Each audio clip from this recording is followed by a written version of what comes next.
While cleaning up my backyard, I stumbled upon this old hammock stand, a bit rusty, a bit worn out. Instead of tossing it, I thought, why not bring it back to life with a fresh coat of paint? With MTN's new 2K WEPRO range, this job will be quick and easy. Plus, it'll make these metal poles last to their full potential. But before I start spraying, I need to prep the surface.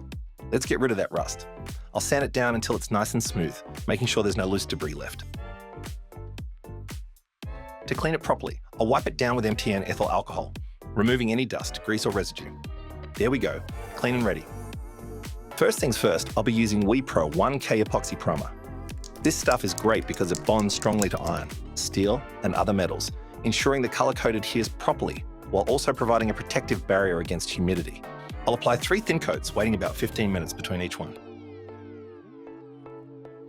Yep, that's looking solid. After a couple of hours, it's time for color. I'm going with a bold 2K yellow. Before getting started, I'll remove the white button from the lid, flip the can upside down, and place the button onto the stem at the bottom of the aerosol.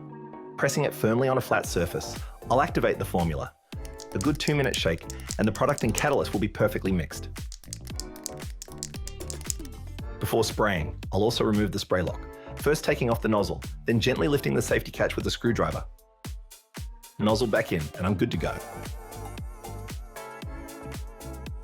As always, I'll apply 3 thin layers because building up the paint gradually is the best way to avoid drips and get a smooth, even finish. 10 minutes between coats should do the trick. And yep, after the 3rd layer, I can already see how the coverage has leveled out beautifully. Now, although this yellow already looks stunning, I'm going the extra mile with a 2K gloss clear coat for maximum protection. Since it's part of the same 2K system, I'll follow the same activation process: shake, prep, and spray. About 30 minutes after the last coat of paint, I'll start applying the clear coat. The first 2 layers need to be super thin, and on the 3rd and final layer, I can go a bit heavier for that perfect glossy finish. Touch dry in 2 hours, fully cured in 24 hours, and then I'll be ready to set up my hammock and enjoy some well-earned relaxation. Time to celebrate my rescued hammock stand poles with a nap. Loving this 2K WEPRO range from MTN.